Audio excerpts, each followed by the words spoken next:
Welcome, everyone.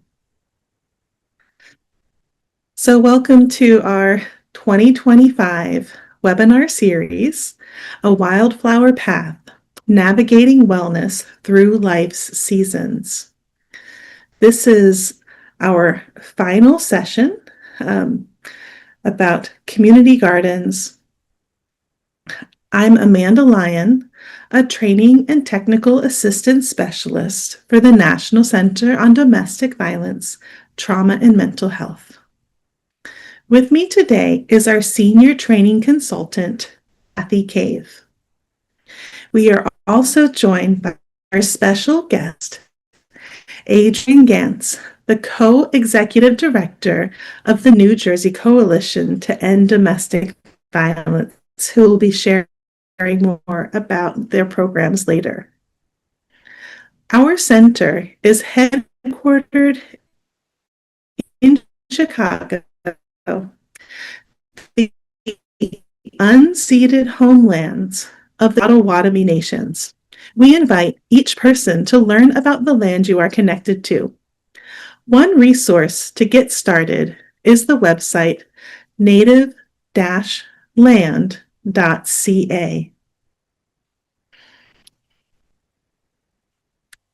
At this time, I'll turn it over to Kathy Cave to start off our webinar. Thank you so much, Amanda. Welcome, everyone. And I really appreciate the time that we're spending together today to talk about organizational support for well-being and what are the ways that we can work together in our organizations as a collective staff, as collective organizations, as organizations involved in supporting survivors of intimate partner violence, to really think about how we show up as our best selves as we do this work. The way that we work so closely with survivors really shines a light on the opportunities we have for bringing our best selves, for understanding the things that happen in our work that might pull us away from being at our best, and to wonder and be curious about the ways that we can be proactive, the ways that we can understand the impacts of trauma and violence, and focus on the resources that can support us, the things that we can do both to step away from the violence and trauma that we encounter in our work, but also to deeply understand it in a way that supports prevention. So there are so many ways, so many things that we can do to support staff well-being, to support staff interactions with one another, and to best support the interactions that we have with survivors, because we all know how important those relationships are.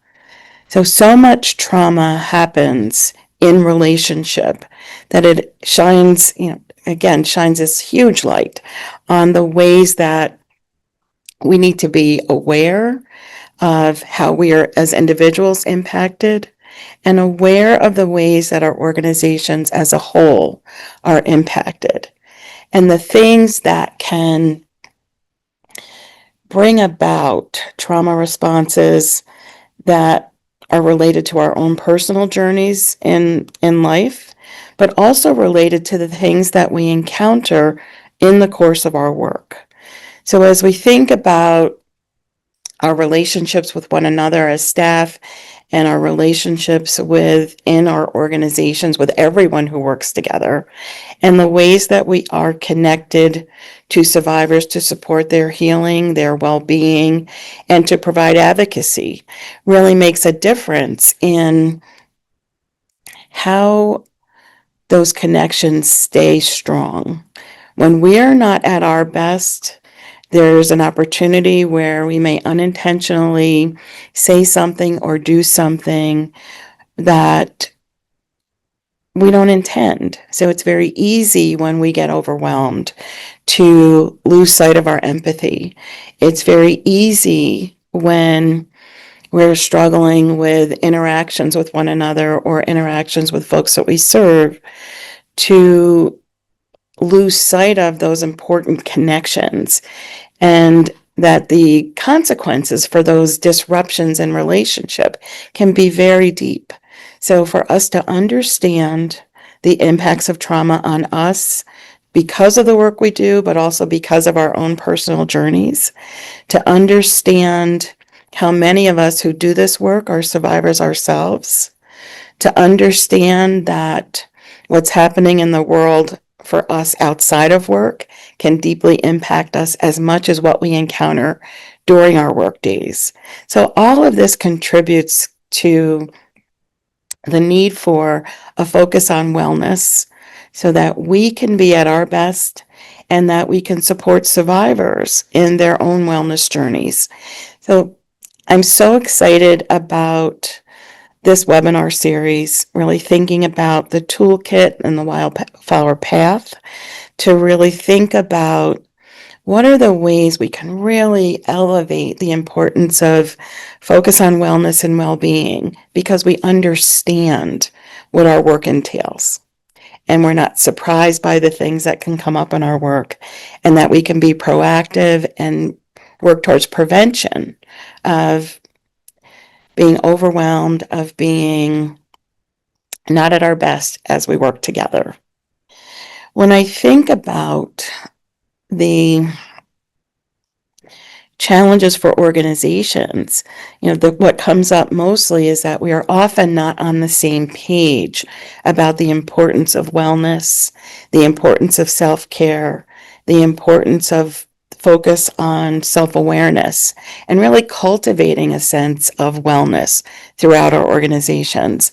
I would love to say that at our National Center, we have worked very hard as a team thinking about wellness strategies that we practice during our staff meetings, about the ways that we support each other and understand that as distinct and unique human beings, we all have different ways of showing up.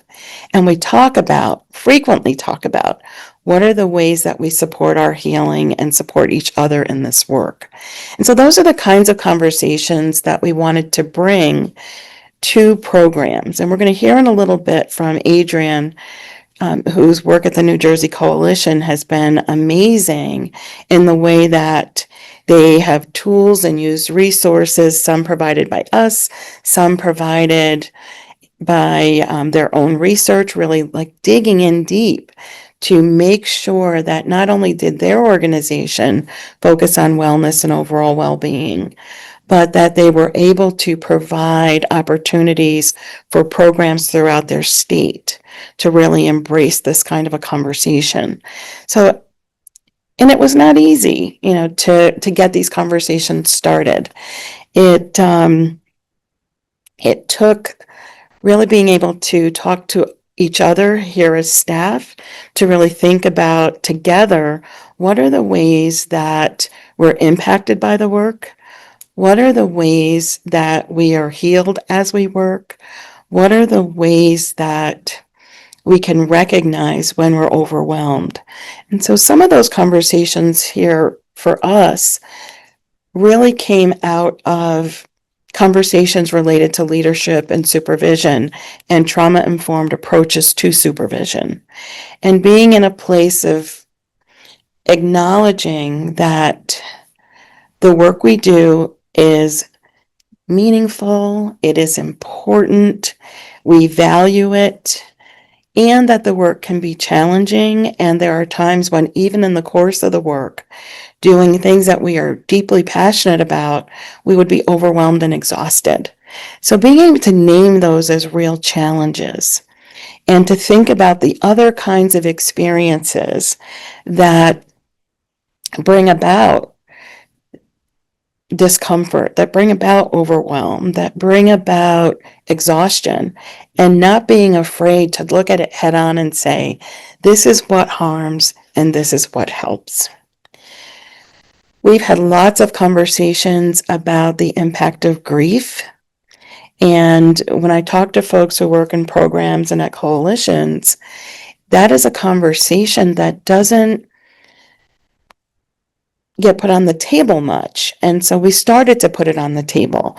What are the things that bolster us and lift us up? And what are the things that we're grieving? And it could be, something that's happened, in our work, in our interactions with survivors. It could be something that happens in someone's personal life. And because we're connected and we care, we're invested in those conversations.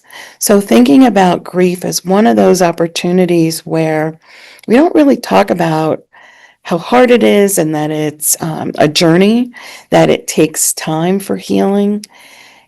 And then when we did start to have those conversations, recognizing that, this needs more attention than we've been giving it. So part of the challenge when we talk about organizational well-being is recognizing that, yes, and on one hand, we're holding the love of the work we do, and we have to, on the other hand, we need to hold some very practical strategies for taking a break from the work. So that might look like having ample time off that people can earn and actually use. That when people are accruing hours, but because we're short-staffed, there's not time to take it, it doesn't serve the purpose of supporting well-being and supporting healing and supporting what we need to do to continue to show up as our best selves. So it's important to have accruals, paid time off, things we can use, but that bring us a break from the work. But we also need things that we can reach towards that support us while we work. And in this journey of really talking about well-being and creating resources that support well-being, it was important to name that sometimes in between the things we do, in between calls, in between conversations, at the beginning and ending, or the beginning or the ending of a meeting, to really have a practice of just pressing pause so that we can just notice how we're doing. That cultivating self-awareness is a priority. And what that looks like is when we're having conversations about how are you really, being able to notice, how am I really? And honoring that and paying attention to that. But also in the supervisory context, in those conversations with people who are here to support each other in the work, that is someone's position, bringing into supervisory meetings, one-on-ones, conversations, the idea of how are we supporting our own well-being? How do we not have that be a side conversation that we get to when people are overwhelmed and struggling? How do we have that as a regular part of the conversations we have? So in a leadership context, in a supervisory context, supporting well-being is a partnership between staff and leadership in every aspect of the organization. And so we need to name it, we need to recognize it, we need to talk about the actual things we do. So it's great to have policies, but if staff don't know what the policies are, that's not helpful. So we need to talk about that. When there's an incident, when something happens, we actually need a way of debriefing so that every opportunity where we're responding to a challenge or a crisis, it could be something that's just a small blip, nothing major, but important, even with the small things, to reflect, to name, these are the things that happened. This is how it feels. These are things we did well. These are things we could do better next time. And then having plans that come from those explorations to be able to recognize, this is what I learned from the mistake I made, or this is what I learned from the way that we did something, that there could be a better way. This is the support we all need after there's conflict, or after there's an incident, or after it's just been a hard few moments with somebody. We need to be able to say, that person's story touched me, touched my heart. I'm sad, or I'm not sure how I feel. And to be able to, in a supervisory process or in a peer support process, where staff can talk to one another about the hard things that come up in the work, unpack them, and come up with a plan for the future. So wellness involves being proactive. It involves having policies and procedures that we can act on. It involves having time off that we're actually able to take.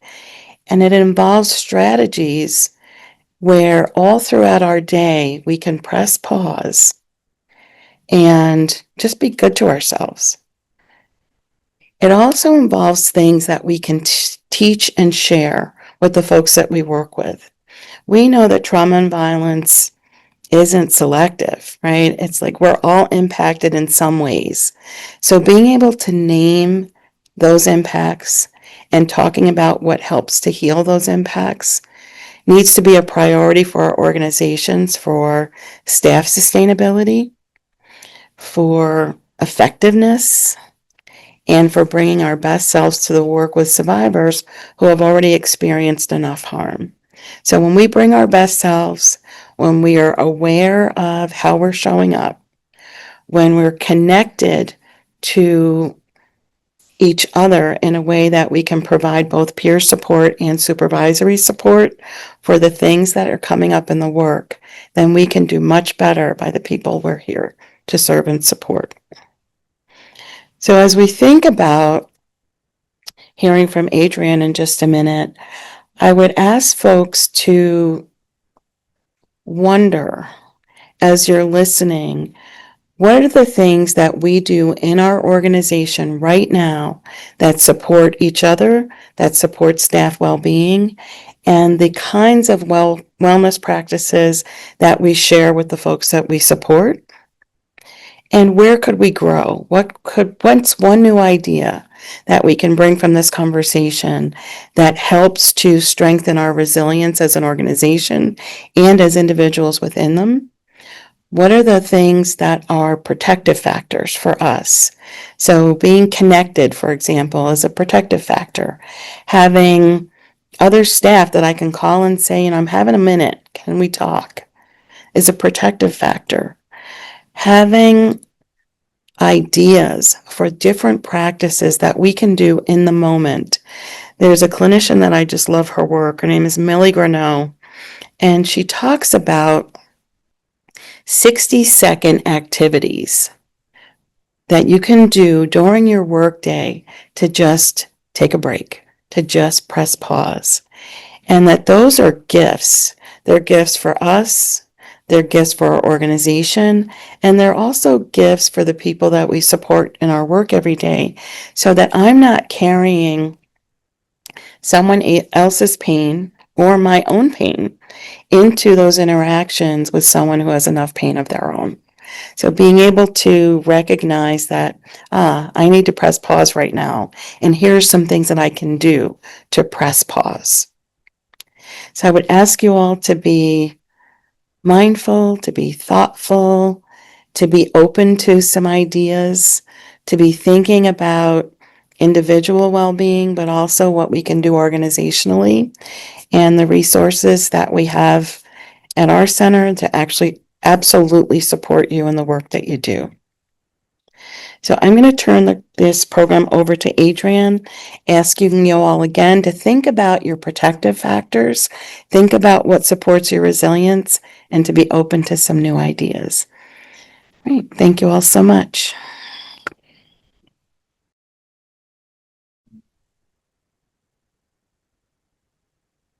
Good afternoon, everyone, and thank you so much, Kathy. It's an honor to be here and to talk about something that I love talking about, and that's certainly the wellness work that we've been able to do here in New Jersey. So just really quickly before I jump in, I want to share a little bit about myself. So I'm Adrienne Gantz. I'm co-executive director of the New Jersey Coalition to End Domestic Violence. I've been with the coalition for about 6 years. and have been in the role of co-ED for about a year. So this is very new to me, and a lot of my work was focused around equity, our social justice initiatives. So there's a bit of a shift now being co-ED, and so I really love opportunities to chat with folks about the wellness work, which is also where a lot of my work lived before taking on and venturing into a new role.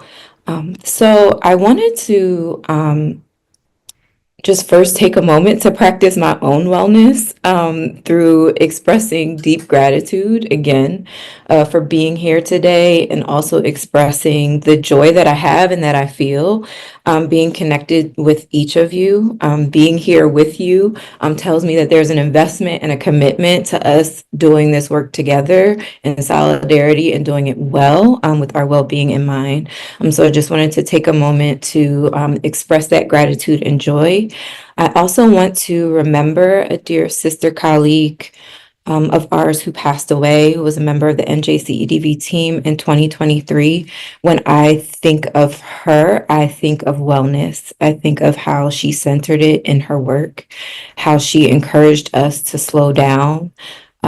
She would create self-care bingo, always thinking of us, not just thinking, not thinking of herself, but, thinking of others, our well-being, in ways that, doing this work impacts us. Kathy was talking a little bit about, the trauma of our work. And so just having those reminders just to take a beat, take a pause, to take care of ourselves. She was such a reminder of that. And I'd also be remiss if I did not mention another dear sister who worked at the coalition, Christian.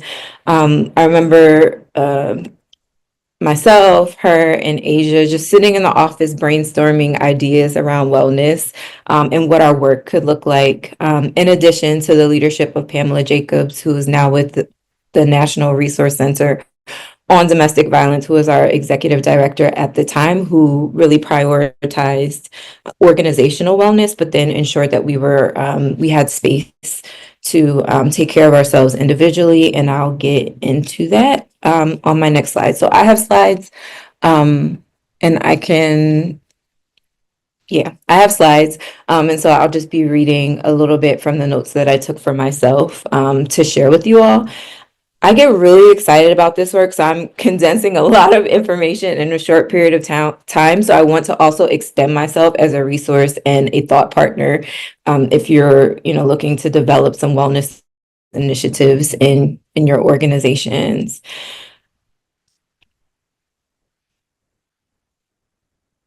All right, so we started with us. That was the first part, the first step in wellness. Making sure that we are doing our work and doing our part before promoting that with our member programs, right? And the advocates that we work with each day. So the ways that we started wellness, if I can recall, when I first started at the coalition in 2019, were just with simple conversations on belonging and how we could work together to create an environment that allows folks to show up authentically. And so this was really about creating space for authenticity. And the more that we talked, the more that we really focused on our anti-oppression and our anti-racism work, the more we were able to open up about belonging in ways that we could, again, cultivate an environment that allows us all to thrive and show up as our best selves. Again, with credit to Pam and the team at NJCEDV, and the team that we have now is looking at how we honor one another's membership. So, how do we create space for opportunities for growth and mentorship, acknowledging that we're not one-dimensional and we have multiple areas of interest. So I may be hired as the director of outreach and capacity building or as a policy coordinator, but there are other things that I'm interested in. And so how can we also create space for people to explore their interests and share their gifts? I have a therapy background, and so I was able to pull from my experience working in one of our member programs as a clinician to kind of support and ground the way that I worked with advocates and the role that I had when I first came into coalition work. Conversations on building trust, just all of the things.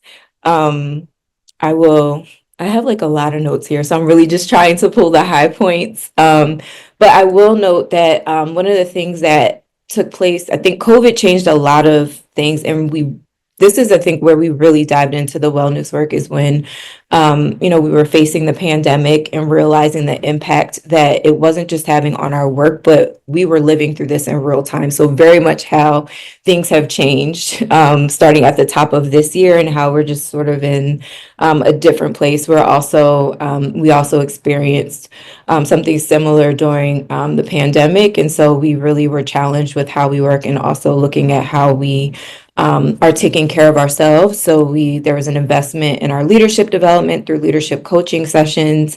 We invested in our equity work. So we evaluated hiring processes, had organizational assessments and surveys to really just get a sense of what was necessary, again, so that people felt valued and appreciated, and how we could also show value and appreciation for lived experience, and really focus on folks whose identities were the closest to, like, the folks that were closest to oppression. So how were we able to, create conversations around pay equity? Again, how do we promote from within, expectations, productivity? How do we create space for rest? Those were all a part of the conversations that we were having. And so, on a lighter note, ways that we focused on wellness was finding opportunities to gather. So we have seasonal gatherings, wellness days at the office, coffee chats, opportunities to connect again during the pandemic, having grief sessions, or during times of social distancing and not wanting to have folks isolate, creating open forum spaces just to connect with other people. I'm kind of rushing through this, but I think that I know that those were some of the ways that we cultivated our wellness practice and work at NJC EDV.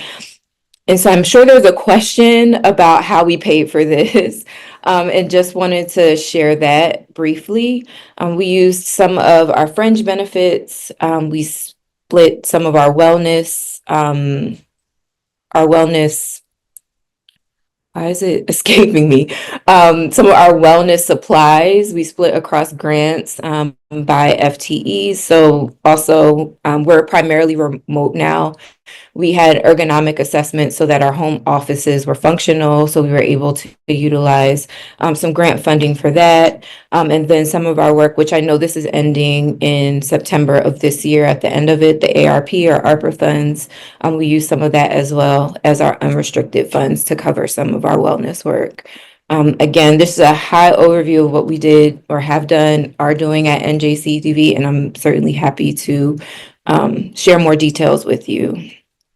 So in terms of our statewide wellness work, we branched out in 2020. It feels so long ago. I believe it might have been 2023 or 2024, where we decided to develop a statewide wellness initiative. This was important, again, acknowledging the need for support around staff retention due to the impact of COVID-19, a response to our salary and benefit survey, and also our staff experiences survey. So our housing and economic justice team produced the salary and benefit survey for the advocates in our state. And then ourselves and our sibling coalition, NJ CASA, which is the Sexual Assault Coalition, we partnered together to on the staff experiences survey, just to capture what advocates' experience in the field in the state of New Jersey was like. And so we utilized information from that to inform our work and the approach that we were going to take. We also recognized that issues of justice, again, social justice, emerged during that time period as well. And so we really wanted to center wellness as a justice issue and how it matters for not just the survivors we serve, but also for advocates doing the work in communities. We gathered this inspiration from some of our membership. So some of our membership actually predated us in the wellness work. So I will name them: JBWS in Morris County and Access Family Service in Essex County. And I'm sure there are others. They had created wellness spaces, not just for, again, the survivors in their programs, but also for advocates. And we had open conversation. We had invited Kathy to come to one of our membership meetings with program EDs to have a robust discussion around what wellness spaces could look like for domestic violence programs. And so the way that this looked, we submitted a proposal to our state funder at the Department of Children and Families to partner with the National Center on Domestic Violence, Trauma, and Mental Health. It was a year-long initiative that allowed us to focus on the 8 dimensions of wellness. Also, with that funding, we were able to purchase Headspace subscriptions for folks that were interested and wanted to participate. And then lastly, we were able to share provide $500 in support to 20 programs who are looking to start their wellness initiatives.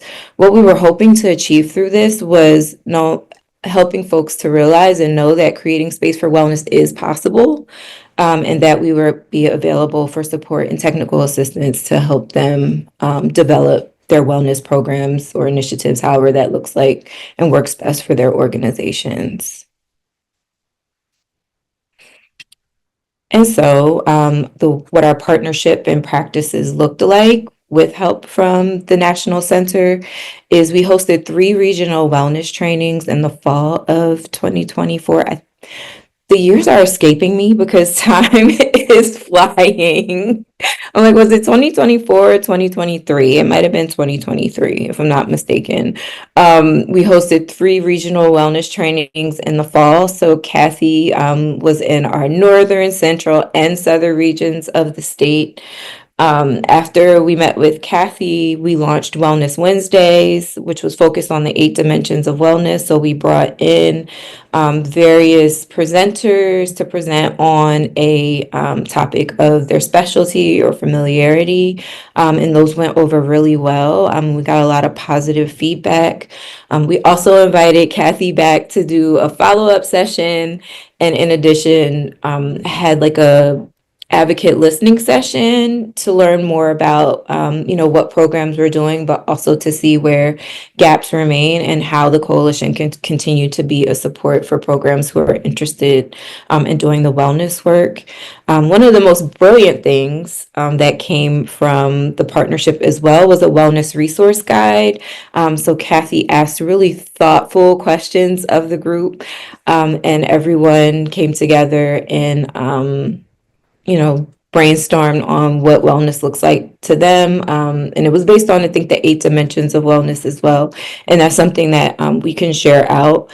But from the answers and the responses, we created a wellness guide just so that it can be utilized as a tool and a resource for folks that are looking for ideas around their individual wellness, but then also organizational wellness.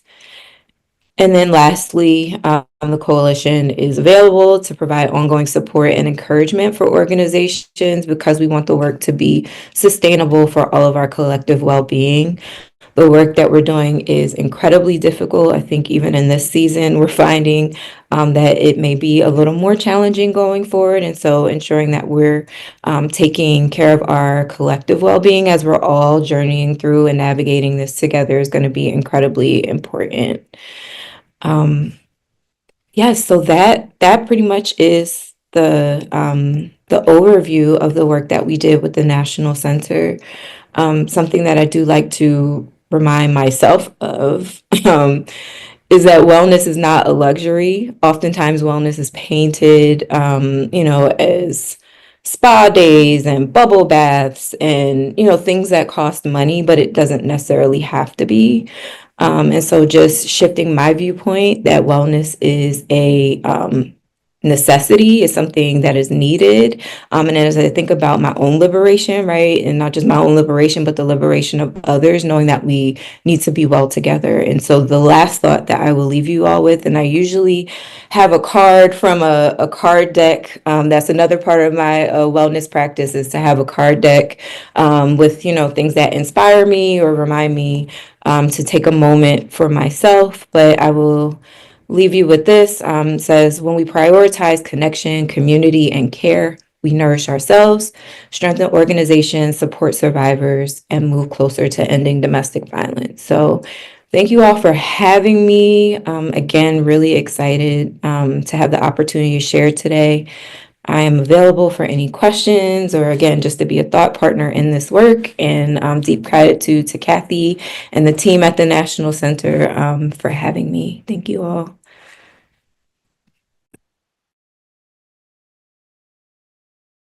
And I'm going to pass it to Amanda. Thank you so much, Adrienne, for sharing about all the incredible work in your program and your state. It's been so great listening to you and Kathy both share. And I'm really excited to dive into this next part of our webinar where I'm going to talk a little bit more about how we can craft wellness experiences. And I want to invite everyone to just to keep in mind, if you have questions that come up, we will have more time for a Q&A at the end, or feel free to put anything you have questions about in the chat. But yeah, so if anything comes up, we welcome your input, feedback, questions. We'll just see what we have time for at the end. So in my background, I have over 20 years of experience in holistic wellness, training practitioners, teaching, hosting community events, and leading retreats. And so I feel really passionate about the power and impacts of healing in community. And I love how both Adrienne and Kathy highlighted in different ways how wellness isn't just a complement to our advocacy work, but it's really essential, because when we create spaces for collective care, we are creating spaces for transformation across all levels. So in the spirit of collective care, I'd like to do a short group practice with a little bit of movement that is a gentle shaking practice. You can think of this as either maybe bringing in some energy that you like, or providing an opportunity to release anything that you feel like you want to let go of right now. So before we get into it, just notice, how am I feeling? How am I feeling physically in my body right now? How's my breathing? Maybe, what have I been thinking about? Where did my mind go? I love the sign for that. Seeing. So I invite you to follow along with me, or try this practice in any way that feels good and right for your body today. So let's start by just wiggling, stretching out your fingers and your toes. You might even want to do a little flick, kind of feeling, anything's going now. You won't be able to see it, but you can also lift up one leg, kind of shake out your leg and your foot a little bit, and do the other leg, depending on what your office environment is like. If this looks normal, then maybe one arm, be able to shake a whole arm, a whole hand at a time, and then the other side, shake it out. And then you might do one whole half, shake one arm, one leg at the same time, and then the other arm, the other leg, and then think cross body. So an arm, opposite leg, and then arm, opposite leg. Now, if I had more room, I would, let's see, if you can, if you have room to stand up, you can't see my full body, but you can also gently bounce through your knees and shake a little bit that way too.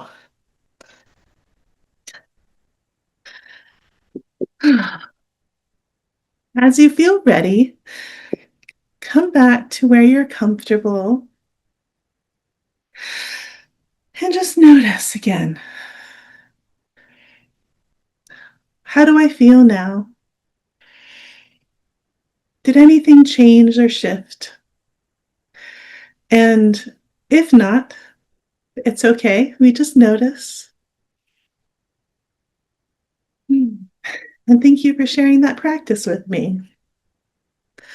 I like to think about with the shaking practice, how we see that in animals. A lot of times when animals have had kind of a stressful moment, that they'll shake. And it is one way that we can kind of reset the nervous system. So it's kind of a fun, short practice to try. So let's come back to talking about how we might craft wellness experiences in our communities and programs. And I'm going to start with who. So, who will help to make this happen? And who do we want to reach? So, start with the who on your own team. So, you might think about roles like an event coordinator, someone who shapes our journeys, someone who might take care of scheduling, if there's need for bringing in facilitators or any other logistical concerns. So someone who coordinates what's going to happen. You might also have a facilitator. This could be the same person potentially, especially if it's a small event, meaning maybe it's a 1 hour weekly gathering. So this is someone who facilitates the experience and holds the space, guiding people through the experience. When working with survivors, we also recommend having an advocate or someone available for emotional support who is a separate person from the facilitator so that everyone can have space to process as needed, and there's someone available who can offer any additional support. Now, our toolkit will have information about how to design wellness experiences, and the practices within our toolkits are designed to be something that advocates can learn, practice, and share with others to make them very accessible and usable by so many different people. However, you could also choose to bring in an outside practitioner, potentially someone who would do things like yoga or meditation or creative practices, maybe cultural or spiritual groups that are specific to your communities. You just want to be sure if you bring in an outside facilitator that they understand domestic violence and they are comfortable really practicing from a trauma-informed lens. But again, it's totally optional because our toolkit has plenty of practices that anyone can learn and share with others. And know that the more you engage with the tools for yourself, the more confident you will feel in being able to share them. So if you're going to have an event that will include people who are not already part of your program, you'll have to give extra consideration to safety and confidentiality. So next, think about some of the how questions. How will this come together? So how will people find out about it? And how will they reach you? And how will they register and attend in ways that feel safe? So we want to make sure we ask about accommodation needs, whether it's physical, cultural, emotional, and always be clear about any confidentiality protocols or concerns. This would include things like getting informed consent for participation and making sure people will know how their information and their experience will be held by your organization. But ultimately, it's creating spaces that feel welcoming, accessible, and empowering for anyone who is able to join. So when you've thought about who and how, you also need to think about creating a space. So When we think about the where, is this in person or virtual? No matter what, we want it to feel safe, grounding, and welcoming. So for locations, choosing a space that feels private, calm, and accessible. Um, Considering things like, does the seating let people face the exit? Is the seating comfortable? And does it work for a range of body types? Is there easy access to things like restrooms, water, and snacks? If you have a virtual gathering, that there's always tech safety concerns, so you can use platforms that allow people to participate without sharing too much information. And you can also set up guidance ahead of time so that people can have ideas in place for joining safely. You can set a foundation for the event, also using a land acknowledgement. You might revisit confidentiality expectations. You might create group agreements together. Think about what would support that, emotional safety for everyone. When we practice trauma-informed facilitation, we always invite and don't require participation. So people can engage at the level that feels right for them. So we always offer different ways to participate, whether it's speaking, writing, moving, or listening. You can also think about how we ground in our community and in culture. So you might start off your event with a prayer, a song, or a ritual of some sort that would resonate with your community and the people in your group. You might include things like traditional healing practices, offering different culturally relevant materials, provide food that feels familiar and inclusive, and always make accommodations for any particular dietary needs. All of these different types of elements will help to build trust and deepen connection. When people feel that they are truly welcomed in all of their identities, they are more likely to show up not just physically, but emotionally and spiritually as well, to have that space to see, what does healing look like for me today? With all of that, just a quick reminder that wellness events don't have to be big or complicated to be meaningful or to have an impact. So sometimes our most powerful moments do come through simple, thoughtful care, like taking time to breathe together, listening, or sitting outside. And I think both Adrienne and Kathy really spoke to that. And remembering that wellness happens day to day and in specific time periods that we can create together. There's also a couple little practical pieces that can help events to go smoothly. For example, offering handouts or take-home materials to help people continue any practices you introduce, if it's safe for someone to do so. It will be very easy to print out practices from our toolkit once the design is complete.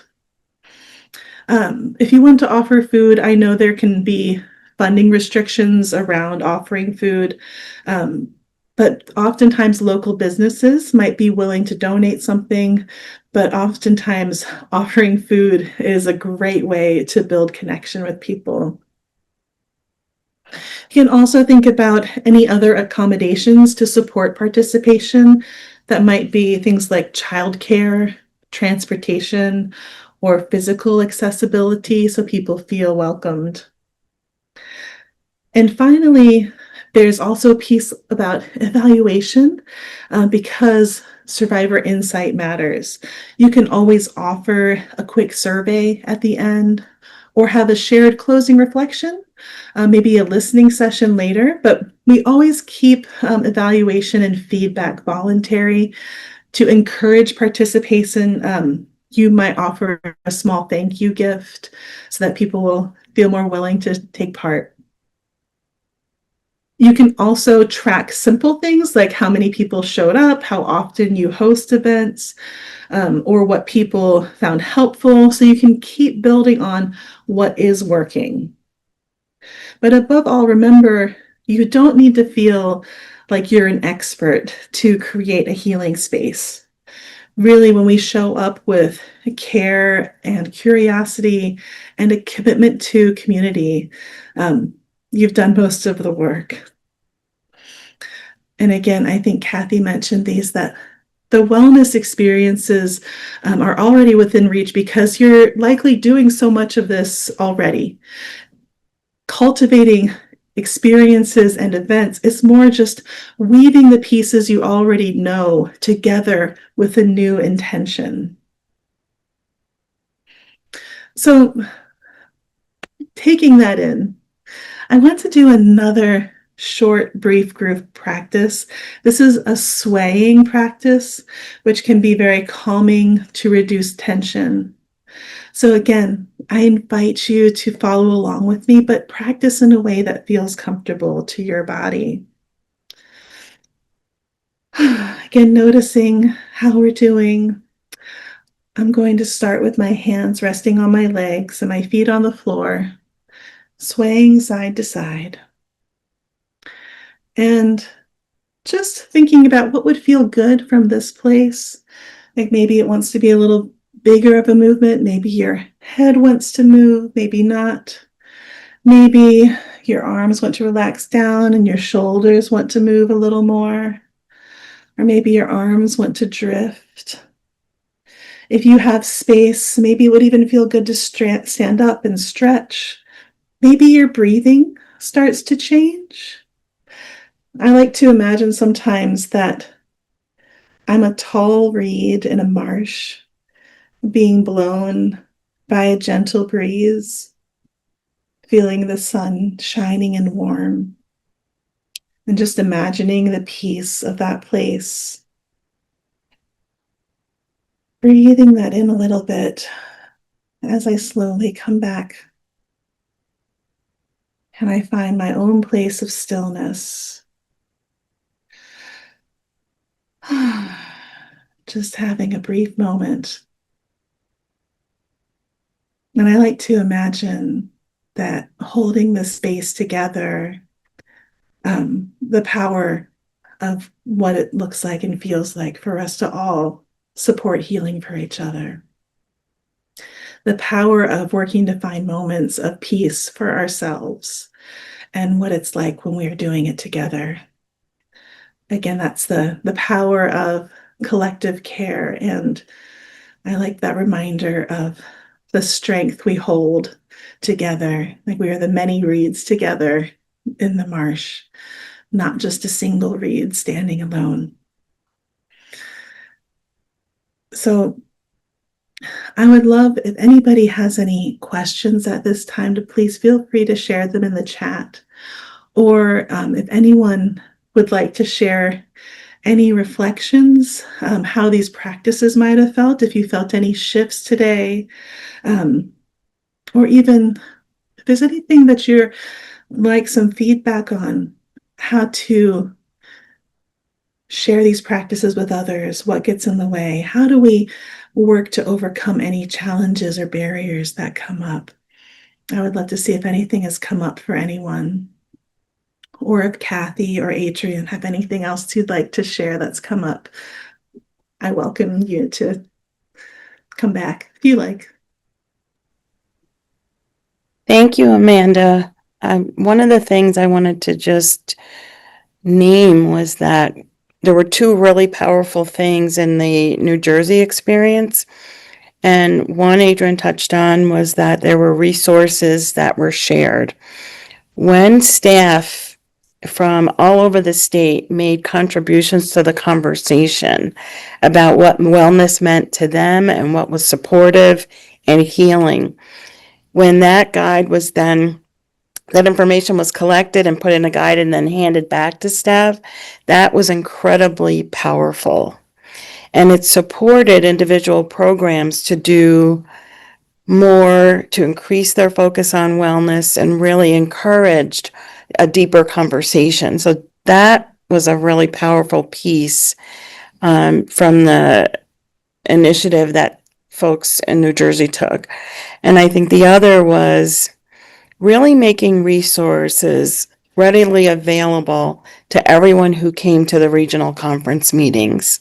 So I put in the chat the book Rest is Resistance and a few different card decks that actually had activities.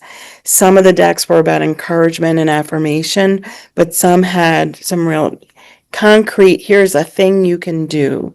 So giving people those resources was just amazing. And Adrienne, if I'm missing anything and that you're thinking of, please, join in the conversation around that, because that was powerful stuff. No, and I actually thank you for reminding me about the resources that we provided for folks when they attended those sessions. And I think that just also speaks to the thoughtfulness and intention that went into the planning to ensure that, like you said, Kathy, folks had things that they could tangibly use and take away from that experience, and that was just the start of the conversation and the process of creating and sustaining wellness work in organizations. Yeah, thanks so much. Thank you so much for sharing. And I know we are at time now, so just thank you so much to everyone who has attended today. Interpreters, thank you to our team. Please see the survey in the chat to let us know how we did. You will be getting an email in the next week or so with a link to the recording of the webinar and a certificate of attendance for your time today, another link to the evaluation. And again, thank you so much, and we hope you have a wonderful afternoon.